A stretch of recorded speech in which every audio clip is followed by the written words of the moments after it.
Before machines replaced muscle, before safety laws existed, there were jobs so dangerous, so filthy, and so forgotten, history barely remembers them.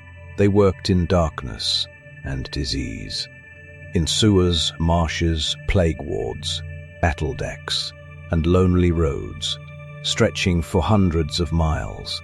These were not heroes in history books. They were survivors, doing the work no one else would. From the fog-choked fens to the sewers beneath London, from the decks of warships to rituals meant to carry away sin itself, these are the forgotten jobs that built the world we live in. In the dead of night, across England's ancient marshlands, a different kind of guide once walked the fog. They were called Fen Runners, the only people who knew how to cross the deadly, shifting wetlands of East Anglia. Travellers hired them for one reason: to get somewhere they could not reach alone. Merchants trying to reach the market towns of Ely and Cambridge before dawn. Fishermen hauling their catch inland. Families forced to cross miles of marsh to reach parishes, villages, or ferries. And sometimes fugitives or smugglers needing a path no lawman could follow. The fens were a labyrinth of hidden sinkholes, deep peat bogs, and tidal channels that move without warning. A stranger could walk a familiar route one night and drown in the same spot the next. But the Fen Runners knew the marsh like a living map, where the ground was firm, where the water rose fastest, which paths disappeared with the tide, and which ones reappeared under moonlight. They navigated by lantern glow, by the feel of the wind, even by the cries of distant birds. Some said they could smell storms before they formed. Others whispered they followed strange ghost lights flickering across the wetlands, the will-o'-the-wisps that lured the unwary to their deaths. Guiding travelers was only part of the danger. Bandits, outcasts, and desperate men hid in the fog, and a lone fen runner was often the only shield between a traveler and of marsh's darker threats. By dawn, when the mists lifted and distant towns rose from the horizon, the fen runners vanished back into the reeds, the unseen guardians of a landscape that swallowed the unprepared whole. These were the Fen Runners.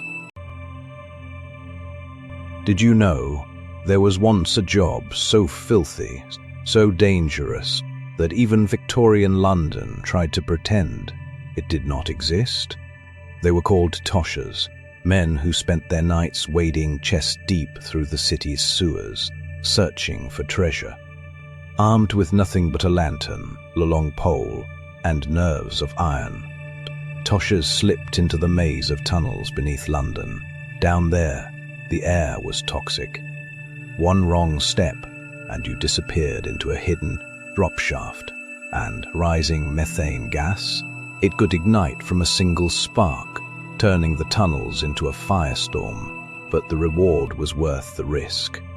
Coins, jewelry, watches, and silverware washed down from the streets above. A skilled Tosher could earn more in a night than a factory worker made in a week. They worked fast, too, because the sewers were not empty. Massive rats hunted in packs. Flood surges could hit without warning. And sometimes, the tunnels echoed with something worse. The footsteps of criminals who did not want witnesses. By dawn, Toshers emerged back into the waking world, covered in filth, but richer than most laborers dared dream. A forgotten underworld, a dangerous profession, and one of history's strangest ways to make a living. These were the Toshers. During the Age of Sail, warships roamed the seas, powered by canvas, wind, and human grit. But deep below deck, in the smoke-filled belly of the ship, worked one of history's most heartbreaking professions, the powder monkey. Powder monkeys were usually boys, some as young as 10. Their task, perhaps, to sprint between the ship's magazine and the cannons, delivering gunpowder during battle. They ran barefoot for grip, moved in darkness, lit only by lanterns, dodged splinters, fire, collapsing beams and falling rigging. The gun deck roared with cannon fire that could shatter bone. Explosions could ignite the powder they carried. Many were killed, but the job never stopped because the cannons had to fire.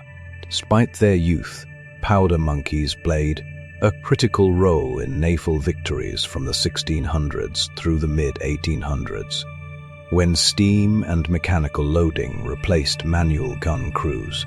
The job disappeared, but the stories of the children who fueled empires remain largely forgotten.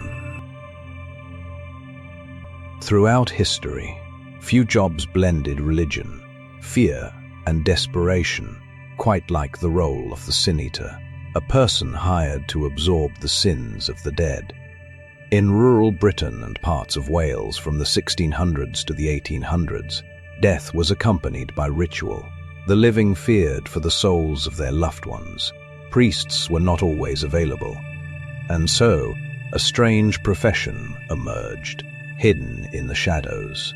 The sin eater was summoned after a person died.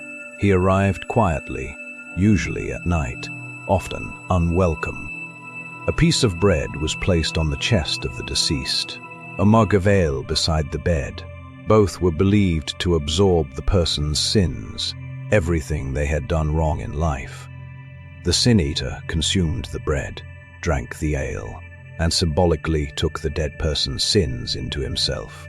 Families paid a few coins, but the cost to the sin-eater was far greater. He became a social outcast, avoided, feared, believed to carry the spiritual corruption of dozens, even hundreds of souls. Many sin-eaters lived alone on the edge of their villages. Few were buried in consecrated ground. Yet, without them, the dying feared their souls would wander forever. Today, the sin-eater's ritual has vanished, a forgotten window into a world where faith, fear, and survival intertwined in haunting ways. The image is iconic. A figure in a dark cloak, gloves, and a long bird-like mask. But the real story of the plague doctor is far stranger and far more tragic. During the bubonic plague, cities across Europe hired plague doctors to treat the dying, document the spread, and, most importantly, protect the wealthy from infection. These doctors were often not trained physicians. Many were young, inexperienced, or failed medical students, desperate for money. Some were criminals offered reduced sentences if they took the job.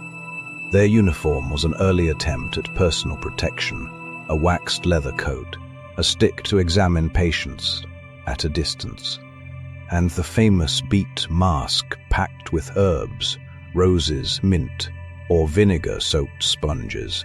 They believed pleasant smells purified miasma, the bad air they thought carried disease. But the plague was spread by fleas, and the doctors had no idea. Their pay was poor. Many never returned home. Some plague doctors mysteriously disappeared, consumed by the outbreak. They were hired to fight. Despite their efforts, their work did little to stop the plague. Yet the image of the plagued doctor remains, a chilling reminder of humanity's early, desperate battles against invisible enemies. Long before railways crossed Britain, an army of men walked the old roads with thousands of animals behind them. They were called drovers, the long-distance herders, who moved cattle and sheep hundreds of miles across open country to the great markets of London, Edinburgh, and beyond. For weeks, sometimes months, they lived on the trail. No beds, no shelter, just a cloak, a staff, and the endless sound of hooves in the fog. Drovers were trusted with fortunes. A single herd could be worth a year's wages for an entire village. And once the animals were sold, the drovers had to walk all the way home carrying the money, but the journey was never safe. Storms swept across the moors without warning. Rivers swelled and drowned men and animals alike, and at night, the darkness hid thieves, highwaymen, and wolves that prowled the highlands. A single mistake could start a stampede. Wolf muscle and fear that crushed anything in its path. Yet, drovers were masters of the landscape.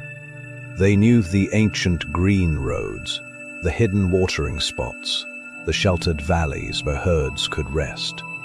They moved with calm, deliberate steps, guiding animals that outweighed them many times over. By the time they reached the great markets, their boots were torn, their cloaks soaked, and their faces weathered by wind and rain.